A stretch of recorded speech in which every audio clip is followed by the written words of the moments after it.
기도합니다.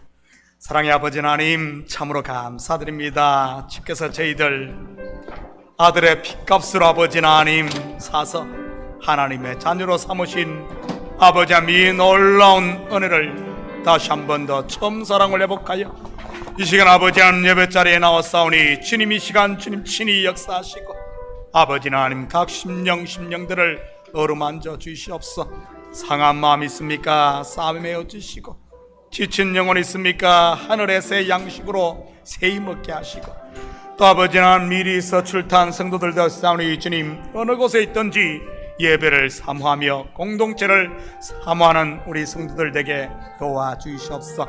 항상 말씀 중심, 하나님 중심, 교회 중심의 삶을 통하여 하나님의 살아계심을 온 세상 가운데 드러내는 빛된 성도들 될 수 있도록 우리 주님 도와주시옵소서. 우리 아버지 하나님 교회의 각 기관에서 아버지 하나님 주일학교, EM예배 같은 은혜로 채우시고 전 세계에 흩어져 있는 아버지 하나님 주님의 몸된 교회가 이 시간 예배를 드리오니 아버지 하나님 이 예배들이 주님 앞에 연락되어지는 복된 예배 되게 도와주시옵소서. 예배 순서마다 주님께 친히 개입하시고 주님 홀로 영광 받으실 줄 믿사오며 이 모든 말씀 예수님의 이름으로 기도드립니다. 아멘.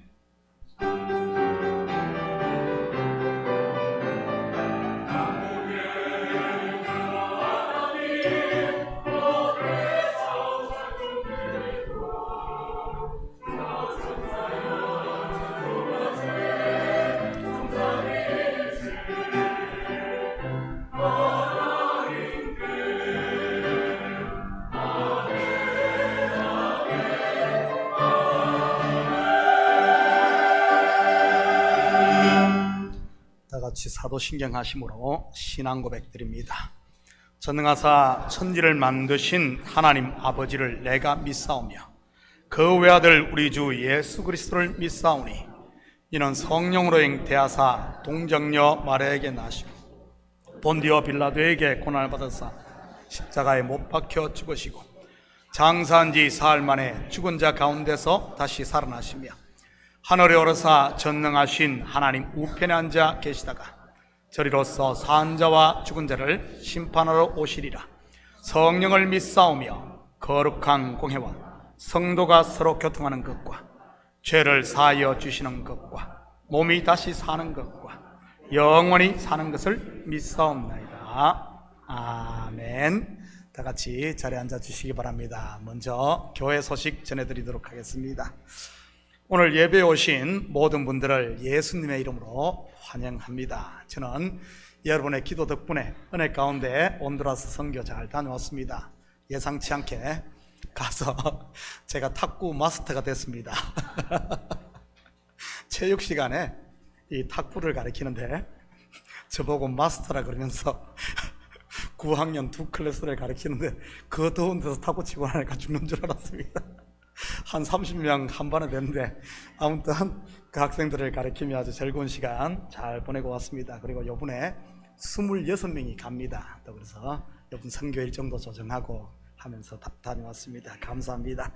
자, 오늘 오후 2시 30분에 당회가 2층 사무실에서 있습니다.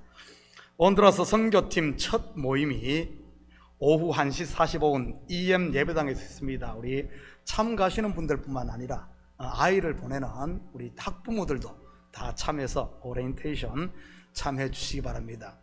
우리 지난주에 해가지고 총 26명 티켓팅까지 다 끝냈습니다.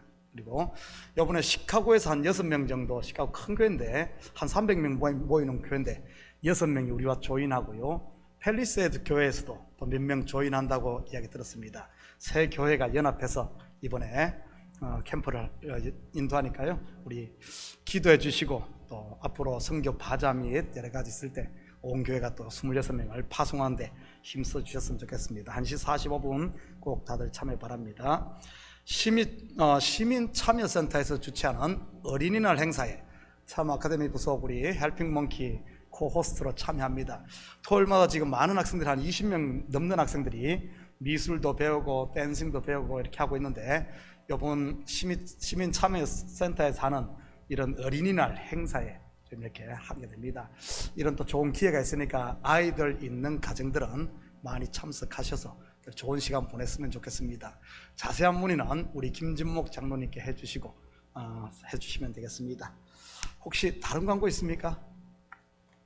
자, 다른 광고 없으면 오늘 우리를 대표해서 임정경 집사님 나오셔서 대표해서 기도 올리시겠습니다.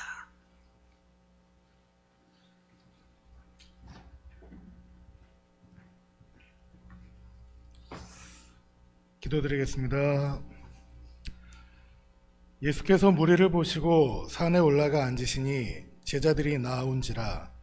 입을 열어 가르쳐 가라사대 심령이 가난한 자는 복이 있나니 천국이 저희 것이며 애통하는 자는 복이 있나니 저희가 위로를 받을 것이며 온유한 자는 복이 있나니 저희가 땅을 기업으로 받을 것이며 의에 줄이고 목마른 자는 복이 있나니 저희가 배부를 것이며 긍휼히 여기는 자는 복이 있나니 저희가 긍휼히 여김을 받을 것이며 마음이 청결한 자는 복이 있나니 저희가 하나님을 볼 것이며 화평케 하는 자는 복이 있나니 저희가 하나님의 아들이라 일컬음을 받을 것이며 의를 위하여 핍박을 받은 자는 복이 있나니 천국이 저희 것임이라.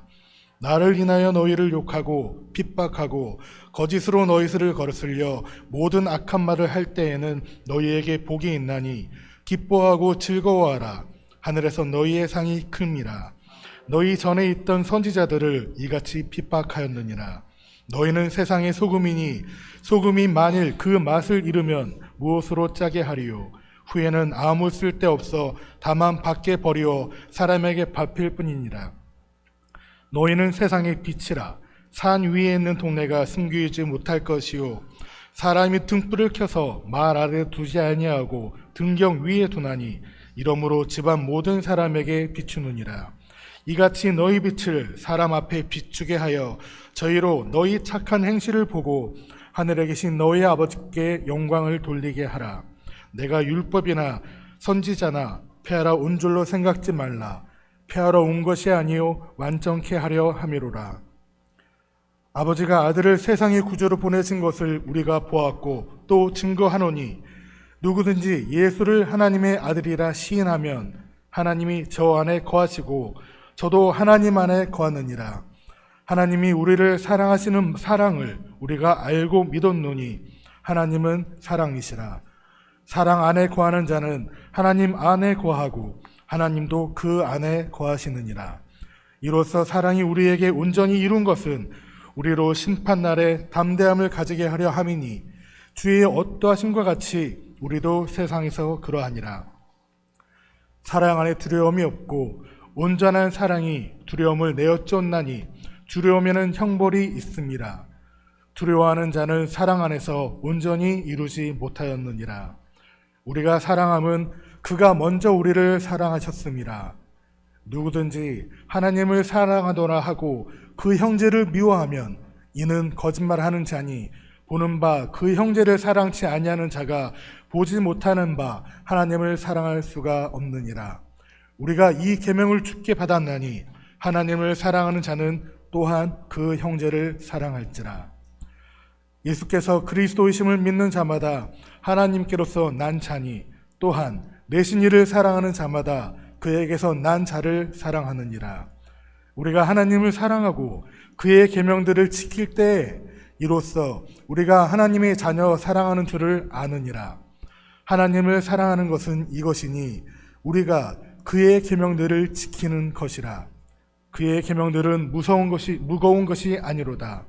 대저 하나님께로서 난 자마다 세상을 이기느니라. 세상을 이긴 이김은 이것이니 우리의 믿음이니라. 예수께서 하나님의 아들이심을 믿는 자가 아니면 세상을 이기는 자가 누구뇨? 이는 물과 피로 임하신 자니 곧 예수 그리스도시라. 물로만 아니요 물과 피로 임하셨고 증거하는 이는 성령이시니 성령은 진리니라. 증거하는 이가 셋이니 성령과 물과 피라. 또한 이 셋이 합하여 하나이니라. 만일 우리가 사람들의 증거를 받을진대 하나님의 증거는 더욱 크도다. 하나님의 증거는 이것이니 그 아들에 관하여 증거하신 것이니라. 하나님의 아들을 믿는 자는 자기 안에 증거가 있고 하나님을 믿지 아니하는 자는 하나님을 거짓말하는 자로 만드나니 이는 하나님께서 그 아들에 관하여 증거하신 증거를 믿지 아니하였습니다. 또 증거는 이것이니 하나님이 우리에게 영생을 주신 것과 이 생명이 그의 아들 안에 있는 그것이니라. 아들이 있는 자에게는 생명이 있고 하나님의 아들이 없는 자에게는 생명이 없느니라. 내가 사람의 방언과 천사의 말을 할지라도 사람이 없으면 소리나는 구리와 울리는 꽹과리가 되고 내가 예언하는 능이 있어 모든 비밀과 모든 지식을 알고 또 산을 옮길 만한 모든 믿음이 있을지라도 사랑이 없으면 내가 아무것도 아니요 내가 내게 있는 모든 것으로 구제하고 또 내 몸을 불사르게 내어줄지라도 사랑이 없으면 내게 아무 유익이 없느니라. 사랑은 오래 참고 사랑은 온유하며 사랑은 투기하는 자가 되지 아니하며 사랑은 자랑하지 아니하며 교만하지 아니하며 무례히 행치 아니하며 자기의 유익을 굳지 아니하며 성내지 아니하며 악한 것을 생각지 아니하며 불의를 기뻐하지 아니하며 진리와 함께 기뻐하고 모든 것을 참으며 모든 것을 믿으며 모든 것을 바라며 모든 것을 견디느니라. 사랑은 언제까지든지 떨어지지 아니하나 예언도 패하고 방언도 그치고 지식도 패하리라.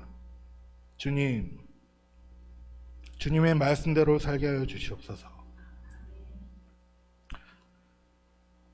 주님의 말씀만을 붙들고 살아가게 하여 주시옵소서. 우리 주 예수 그리스도 이름으로 의지하며 기도합니다. 아멘.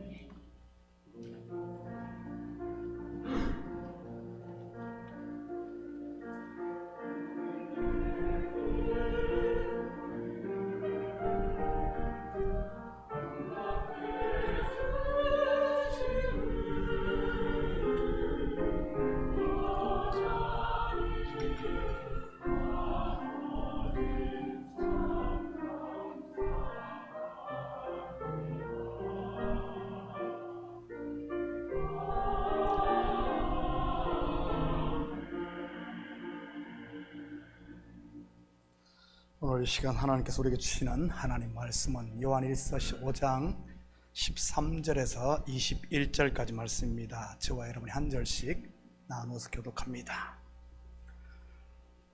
내가 하나님의 아들의 이름을 믿는 너희에게 이것을 쓰는 것은 너희로 하여금 너희에게 영생이 있음을 알게 하려 함이라.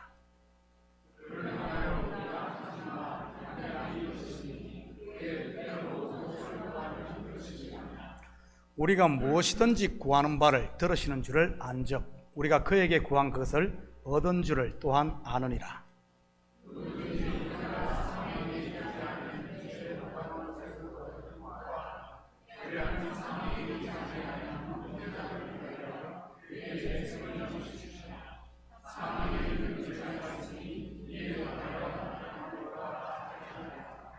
모든 불의가 죄로 돼 사망에 이르지 아니하는 죄도 있도다.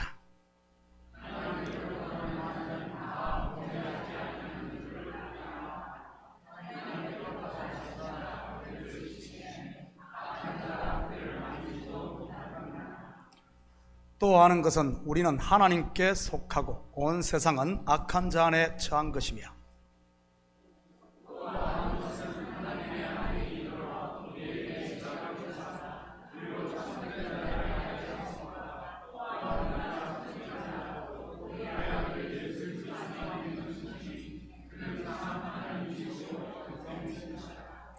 함께 읽겠습니다.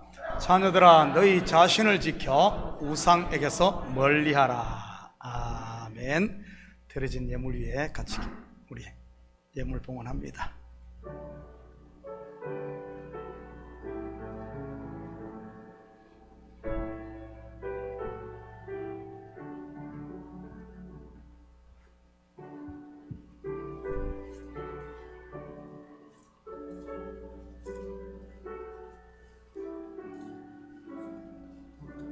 드려진 예물 위에 같이 기도드립니다. 사랑의 아버지 하나님, 참으로 감사드립니다. 주님께서 주신 물질을 주님 앞에 올려드립니다. 11조로 드립니다. 감사의 물로 드립니다. 주일 예물, 성교 예물로 드립니다. 드린 손길들마다 복되게 하시고 하늘의 복과 땅의 복을 마음껏 누리는 저들 될 수 있도록 도와주시옵소서. 악한 것들 틈 못하게 항상 깨어있는 우리 성도들 되게 도우시고 주께서 가정과 사업과 자녀들을 눈동자와 같이 보호하여 주시옵소서. 이 예물이 쓰이는 곳마다 주의 영광 드러나게 하시고 영혼 구령 사업과 선교 사역과 구제 사역에 온전히 쓰일 줄 믿사오며 이 모든 말씀 예수님의 이름으로 기도드립니다. 아멘. 성가대 특송 하나님께 올려드립니다.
아멘. 강하고 담대할 수 있기를 축복합니다.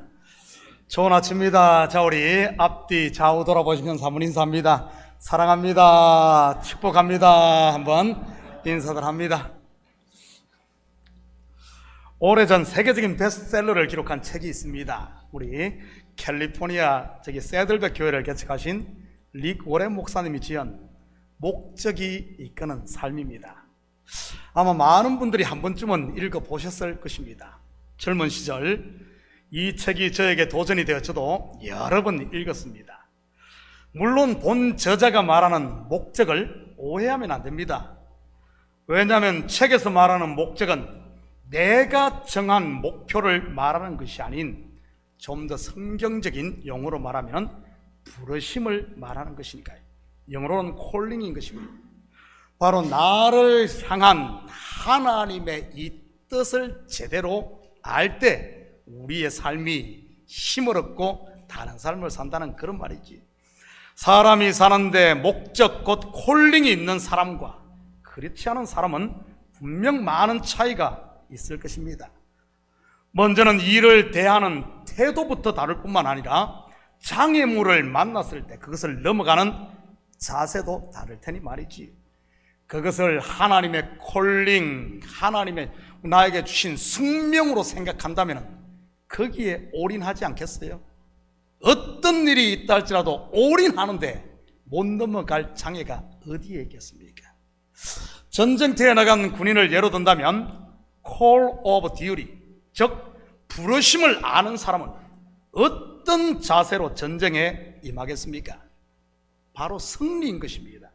그러기에 전투에 적극적으로 임할 것이고요. 왜냐하면 이겨야 하니까요.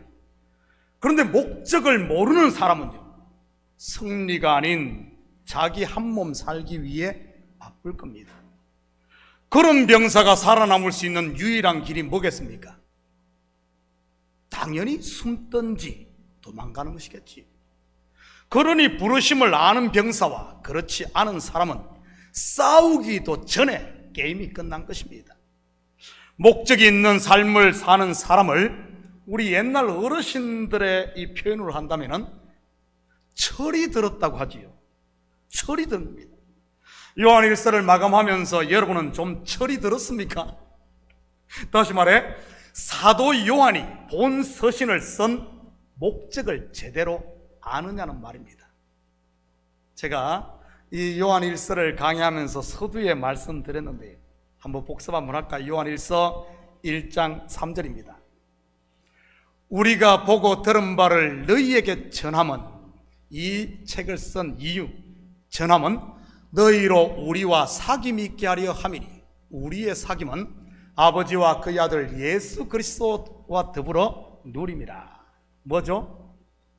코이노니아, 곧 사귐의 초청입니다. 그런데 성경에서 말하는 코이노니아, 곧 사귐, 교제는 우리가 일반적으로 생각하는 밥 먹고 커피 마시고 수다 떠는 그런 교제를 이야기하는 게 아닙니다. 이 단어는 로마의 퇴역 군인들에게 분깃을 나누어 주는 콜로니아에서 온 단어로 분깃을 나눈다는 의미인 것입니다. 그리스도의 살과 피, 곧 말씀을 나누고 우리가 받은 은혜를 나누며 기쁨을 나누고 그리고 자기를 내려놓음으로 하나님의 사랑을 나누는, 서로 사랑하는 것 말이지. 이러한 코이노니아가 있을 때 맺히는 열매가 하나님을 제대로 아는 것이고요. 참된 교제가 없는 하나님을 아는 것은 마치 책으로만 싸움을 배운 것과 같은 겁니다. 요즘 중국의 소림 무술이 그런 취급받고 있지 않습니까?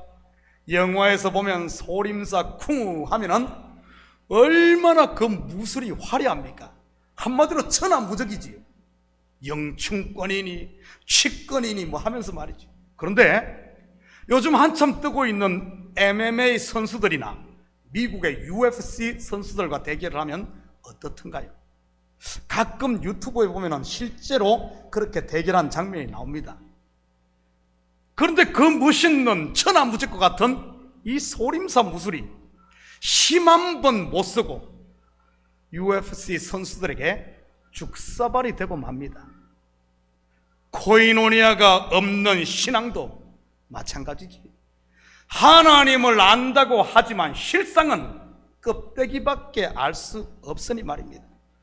경건의 모양은 만들 수 있을지 모르지만 경건의 능력은 나올 수가 없는 것입니다. 사도 바울은 이런 신앙을 경계하며 그 결국을 이렇게 소개합니다. 디모데후서 3장 7절 8절입니다. 항상 배우나 끝내 진리의 지식에 이를 수 없느니라. 얀네와 얀버레가 모세를 대적한 같이 그들도 진리를 대적하니 이 사람들은 그 마음이 부패한 자요 믿음에 관하여는 버림받은 자들이라. 뭔 말이겠어요? 이 하나님의 말씀을 겉의 것에 머물고 있어서는 안 된다는 말입니다. 겉의 것을 깨고 코이노니아 교제를 통하여 내가 부서짐으로 하나님의 영이 내 속에 내가 하나님 안에 들어가는 이런 신앙을 가져야 된다는 말이지. 저는 우리 식구들이 모이기에 힘쓰며 모이면 예배를 통해 하나님과 교제하고 성도들과 사귐이 있기를 축복합니다. 모이면 상처받고 부딪힌다고 해서 여러분 모임을 폐하지 마시고요. 요즘 그런 분들이 얼마나 많습니까? 특히 코로나 팬데믹 이후 온라인 예배가 발달하면서 말이지요. 아예 집에서 나오지를 않는 분들 말입니다. 교회를 안 오니 헌금 낼 일 없고 사람을 안 만나니 상처 안 받고 온라인으로 설교를 들으니 마음에 찔리고 듣기 싫으면 채널 돌려버리고 내가 듣고 싶은 것만 들으니 물론 마음은 편한 것 같은데 어떤 일이 일어나겠습니까? 좀 더 찾아, 좀 더 눕자, 좀 더 졸자식 신앙이 되고 마는 겁니다. 무늬만 크리스찬 말이지. 그러면서 알기는 혼자 다 아는 것처럼 하지 않습니까? 그런데 그게 정말 하나님을 아는 것일까요? 특히 요즘에는 AI 기술이 이 기술로 발달로 사람들의 눈과 귀가 아예 가려져 있는 경우가 얼마나 많습니까? 그래서 나타나는 대표적인 현상이 한 번 좌하면 그냥 죽을 때까지 좌로 가는 거예요. 그래서 트럼프가 우상이 되고 한 번 태극기는 영원한 태극기가 되는 이런 현상이 나타나지 않습니까? 미국 이야기가 아니라 한국 이야기가 아니라 인터넷이 들어간 나라들 대표적입니다. 설교도 마찬가지입니다. 예를 들어 내가 종말론적인 설교를 한번 듣고 나면 바로 자동으로 뜨는 설교가 그 다음에 종말론적인 설교가 그냥 이어집니다. 그러니 계속 그런 설교만 듣다 보니 그것이 세상의 전부인 줄 알게 되는 것이지. 한마디로 AI 기술에 의해 세뇌되고 마는 겁니다. 요즘 말로 하면은 이 가스라이팅 당하는 것이지요. 기계의 말입니다. 그래서 결국은 미래가 없는 혼자만의 혼자 잘난 독불 장군이 되고 마는 것이고요. 그러면 어떻게 하는 것이 하나님을 제대로 아는 건강한 사귐이겠습니까? 사도 요한은 본 서신을 마치면서 다시 한 번 더 이 편지의 목적을 소개하고 있습니다. 같이 살펴보면서 올바른 코이노니아가 무엇인지 공부해 보도록 하죠. 13절입니다. 내가 하나님의 아들의 이름을 믿는 너희에게 이것을 쓰는 것은 너희로 하여금 너희에게 영생이 있음을 알게 하려 함이라. 앞에서 본서의 기록 목적을 무엇이라고 했습니까? 우리와의 사귐. 물론 여기서 우리는 하나님과 사귐이 있는 우리인 것이고요. 사귐의 결과는요, 하나님을 제대로 아는 것입니다. 그렇다면 왜 성도가 하나님을 알아야 하는 것일까요?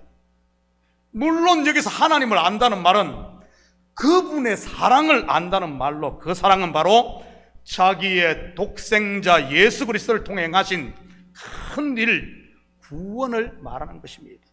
이것을 아는 것이 곧 영생이고요. 확인합니다. 요한복음 17장 3절입니다. 영생은 곧 유일하신 참 하나님과 그가 보내신 자 예수 그리스도를 아는 것입니다. 여러분, 영생은 영원한 생명이신 하나님이 내 안에 거하는 것입니다. 마치 가지가 포도나무에 붙어 있는 것과 같은 이런 의미이지. 내가 생명 되시는 하나님께 붙어 있는 것, 하나님과 알을 통해 하나 되는 것, 그 자체가 영생이란 말입니다. 그렇다면 가지가 살았는지 죽었는지 어떻게 알 수 있죠? 바로 산 가지에는 열매가 맺히는 것을 통해 알 수 있습니다. 그렇다면 여러분이 산자인지 어떻게 알죠? 열매를 보면 알죠. 성령의 열매를 맺으면 여러분 속에 영생이 있는 것이에요. 육신의 열매를 맺으면 죽었든지 아니면은 지금 죽어가고 있는 것임을 알 수가 있는 겁니다. 여러분에게서는 어떤 열매들이 나타나고 있습니까? 빛이 나타납니까? 어둠이 나타납니까? 생명이 나타납니까? 사람을 낙심시키는 낙심이 나타납니까? 사랑이 나타납니까? 미움이 나타납니까? 감사와 찬양이 나옵니까? 아니면은 입만 열면 한숨과 불평이 나옵니까? 여러분은 산자입니까? 아니면은 죽은 자입니까? 여러분, 우리 자신 한번 돌아봐야 됩니다. 내가 지금 건강한 그리스도께 붙어 있는 가지인지 아니면은 말라가고 있는 가지인지 말이지. 계속해서 14절입니다. 그를 향하여 우리가 가진 바 담대함이 이것이니 그의 뜻대로 무엇을 구하면 들으심이라. 무슨 말입니까? 제대로 하나님을 아는 성도는 더 이상 내 뜻이 아닌 그분의 뜻을 구하는 겁니다. 포도나무에 붙은 가지는 자기의 열매가 아닌 원줄기인 포도 열매를 맺게 되어 있지. 줄기에서 모든 것이 공급되니까요. 그렇지만 붙어있지 않은 가지는요, 자기 뜻, 곧 자기 열매를 맺기를 구하는 겁니다. 여기서 우리는 참된 코이노니아, 즉 교제가 무엇인가를 알 수 있습니다. 참된 교제는 하나님과 연합을 이루는 것이라는 사실 말이죠. 여러분 어떻습니까? 이 시간 여러분의 뜻을 구하고 있습니까? 아니면 하나님의 뜻이 나를 통하여 이루어지기를 구하고 있습니까? 그래서 목적 곧 하나님의 부르심을 아는 성도는 끊임없이 하나님의 뜻이 나를 통해 이루어질 수 있도록 나를 처복종시키고 나를 내려놓는 것입니다. 말씀을 통해 하나님의 뜻이 무엇인지를 찾고 예배를 통해 나를 그분께 맡기며 그리고 기도를 통해 내 뜻과 생각을 내려놓는 것 말이지. 그런데 하나님을 모르는 성도는 그 반대입니다. 말씀을 가지고 자기를 포장하고 예배를 통해 내 복을 구하며 기도를 마치 자기의 뜻을 관철시키는 도구로 사용하는 것이지. 그런 삶이 바로 발꿈치를 잡는 자, 속이는 자, 넘어지게 하는 자, 곧 야곱인 것이고요. 하나님을 알지 못할 때 야곱의 삶이 그랬지 않습니까? 형의 장자권을 빼앗고 외삼촌 라반의 딸들과 양떼들을 취하는 삶을 살았습니다. 그런 야곱이 야복 강가에서 하나님의 천사와 씨름을 하며 자기의 환도뼈가 위골되고 이스라엘이라는 새 이름을 하나님으로 받게 됩니다. 그 이후에 어떻게 됩니까? 그는 자기 뜻이 아닌 하나님의 뜻을 구하는 삶을 살게 됩니다. 형 에서에게 양떼도 내어주고 형들의 손에 아들 요셉도 잃고 나중에는 마지막 남은 오른손의 아들 베냐민도 내어주고 말이지. 그럴 때 어떤 일이 일어납니까? 모든 걸 다 내어주고 내려놓았으니 말이죠. nothing이 되었을까요? 아닙니다.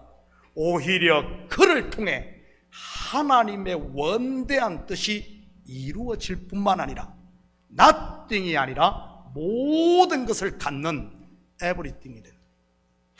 하나님께서 아브라함에게 하신 약속의 성취 말이지요.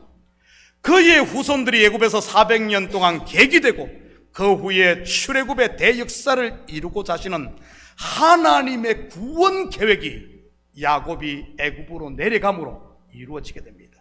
그뿐입니까?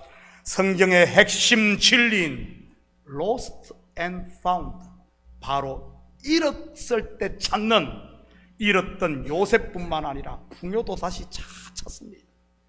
물론 죽었다고 생각했던 요셉을 찾은 것은 예수 그리스도의 죽음과 부활을 예표하는 사건입니다. 애굽의 풍요와 총리가 된 요셉의 권력은 그리스도 안에 있는 이 부요를 말하는 것이고요.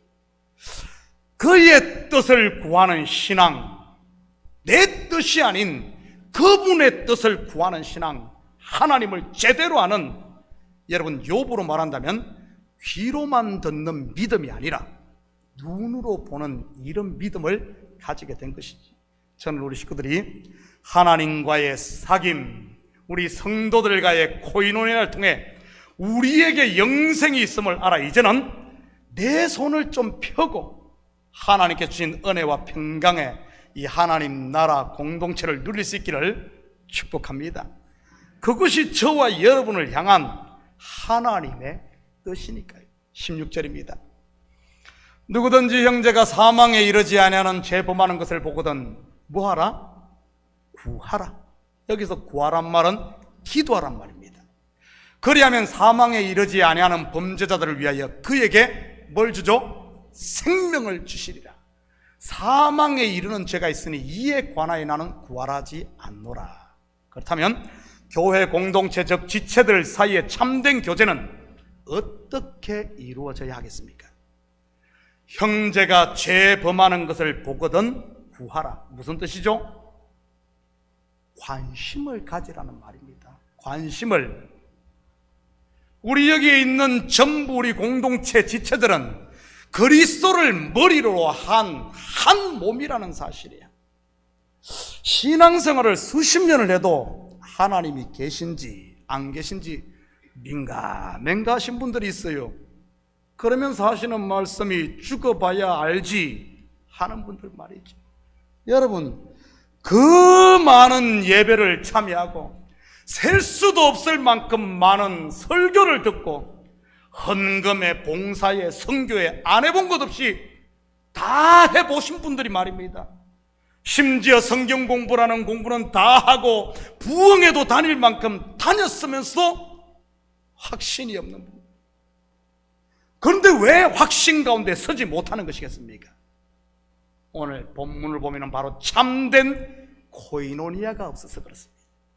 그러니 하나님을 제대로 알지 못하고 하나님을 모르니 나에게 영생이 있음도 알 수가 없는 것이고요.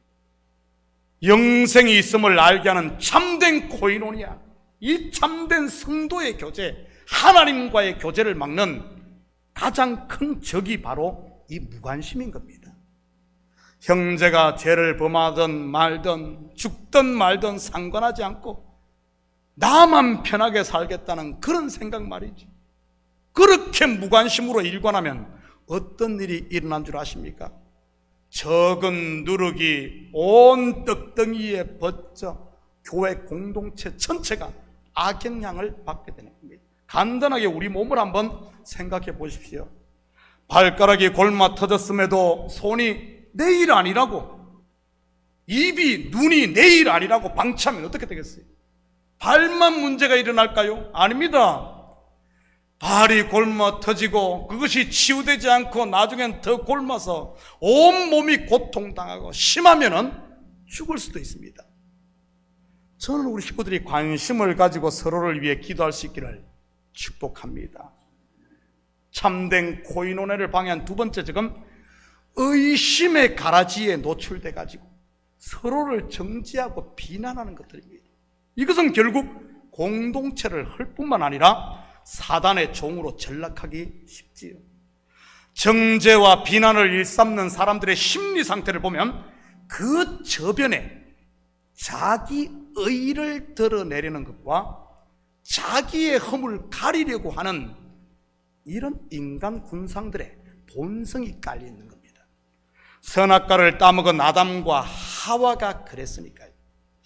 자기의 벌거벗은 것이 하나님 앞에 드러나자 어떤 반응을 이들이 보이든 간에 바로 튀어나오는 반응이 죄 때문이에요. 죄 때문입니다. 죄 때문. 아니던가요? 남 탓해버리는. 그리고 참된 코이노니아를 방해하는 세 번째 적은 형제가 범한 죄를 여러분 가십거리로 삼는 겁니다. 다시 말해 나무의 허물을 자기의 즐거움을 위한 오락으로 삼는 것 말이지. 오죽했으면 아버지의 하체를 보고 동네방네 떠들고 다니던 함을 아버지 노아가 저주했겠습니까? 이런 짓은 절대 하나님의 교회에서 있어서는 안 됩니다. 저는 우리 식구들이 이런 이 몸의 코이노니아를 교제를 방해하는 적들은 과감히 물리치고 연약한 지체를 위해 기도할 수 있기를 축복합니다. 그러면 어떤 역사가 일어나는 줄 아십니까? 그에게 생명을 주시리라. 여러분 가만히 생각해 보시기 바랍니다. 한 몸의 지체가 생명을 얻는 게 결국 누가 생명을 얻는 것입니까? 다리가 건강하고 손이 건강하고 눈이 건강한 것, 한 지체가 건강한 것은 결국 몸이 건강한 겁니다. 우리 전체가 건강합니다. 이 복이 전체에게 돌아오는 거예요. 그런데 본절에 보면 사망에 이르지 않는 죄와 사망에 이르는 죄를 구분하고 있는 것을 보게 됩니다. 사망에 이르는 죄는 구하지 말라 그럽니다. 내비두라 그래. 그런데 사망에 이르지 않는 죄에 대해서는 형제가 죄 범하는 것을 보거든 기도하라고 합니다. 그렇다면 무엇이 사망에 이르는 죄이겠습니까? 사망에 이르는 죄를 알면 자연스럽게 우리가 구해야 할 사망에 이르지 않는 죄를 알 테니 말이지. 본절에서는 구체적으로 언급하고 있지 않기 때문에 성경에서 한번 찾아보도록 하겠습니다. 먼저 마태복음 12장 31절 32절입니다. 그러므로 내가 너희에게 이르노니 사람의 모든 죄와 모독은 사하심을 얻되, 여기 사하심 얻는다는 말이 사망에 이르지 않는 죄를 말합니다. 성령을 모독하는 것은 사하심을 얻지 못하고, 또 누구든지 말로 인자를 거역하면 사하심을 얻되, 누구든지 말로 성령을 거역하면 이 세상과 오는 세상에서도 사하심을 얻지 못하리라. 한 군데 더 봅니다. 히브리서 10장 29절입니다.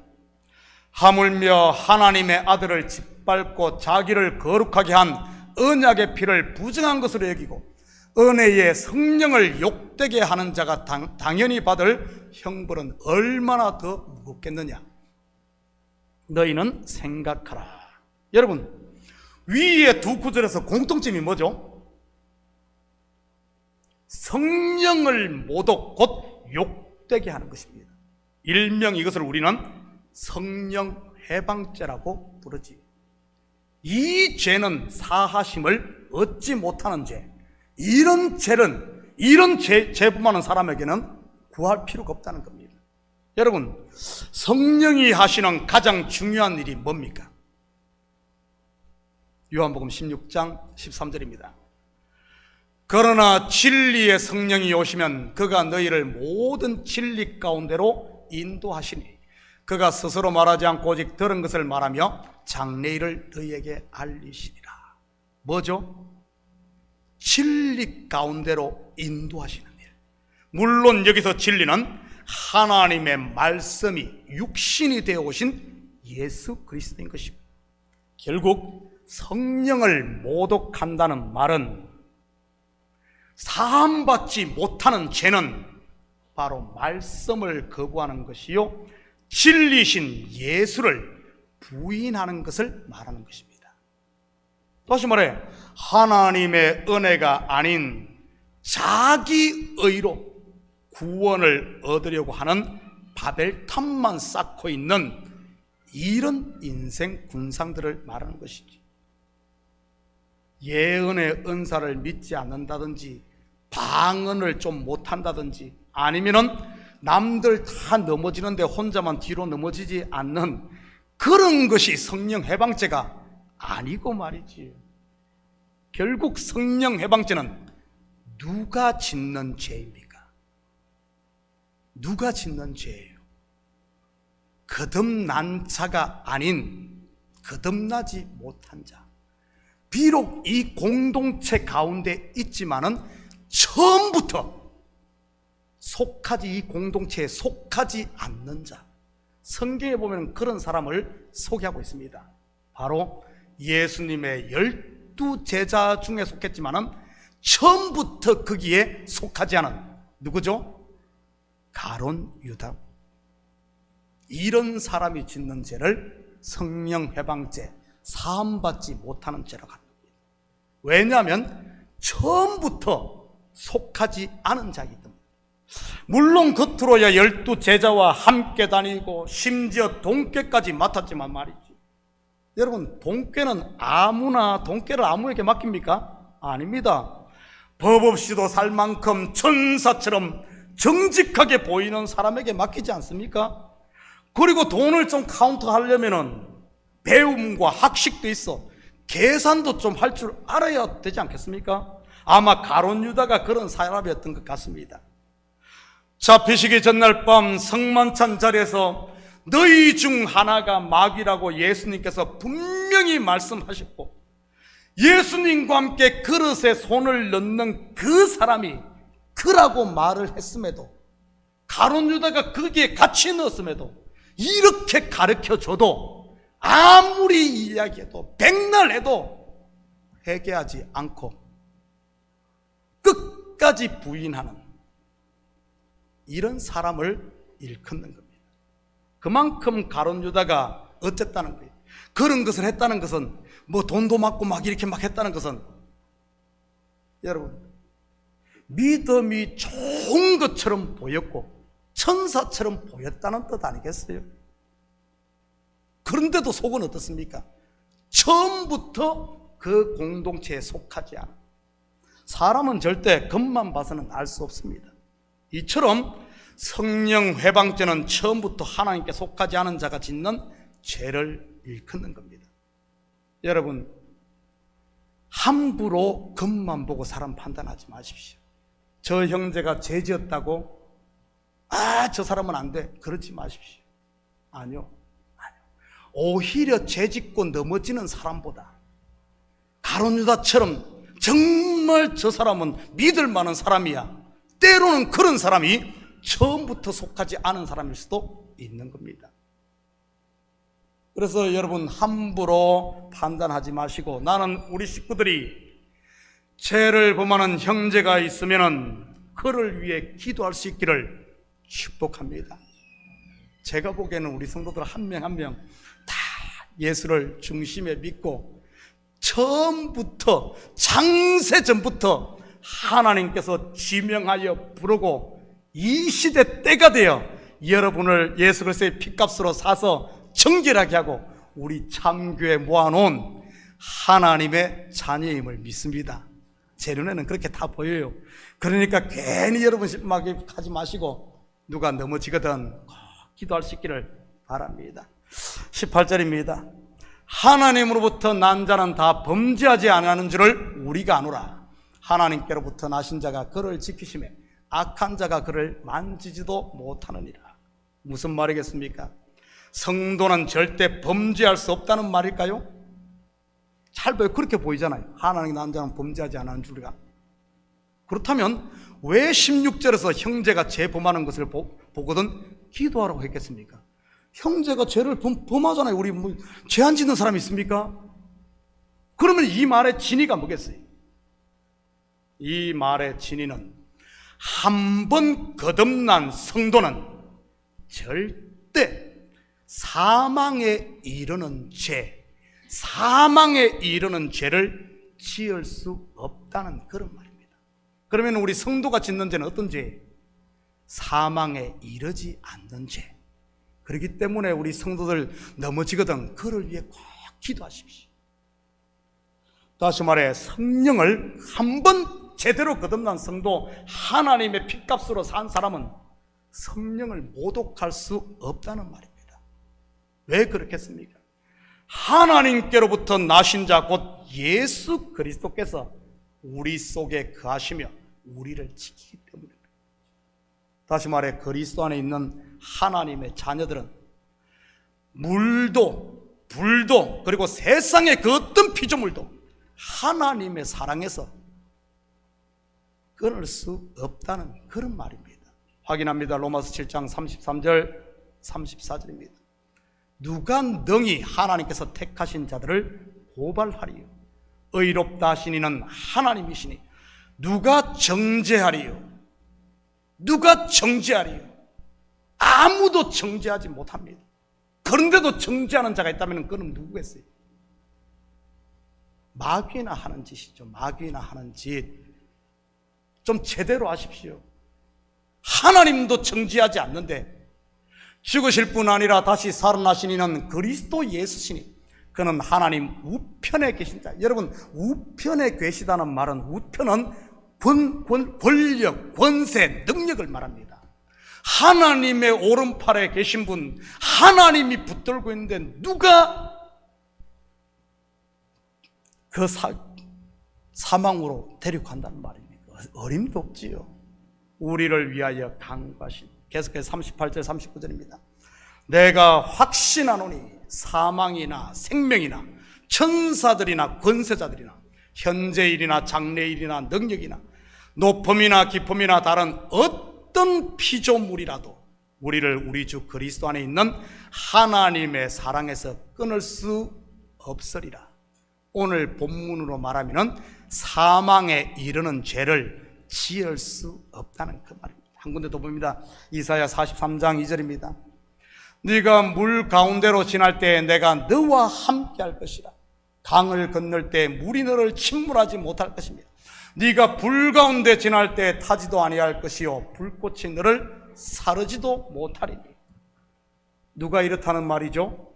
하나님이 지명하여 불러 아들의 값을 주고 산 구속한 백성, 바로 저와 여러분인 줄 믿으시기 바랍니다.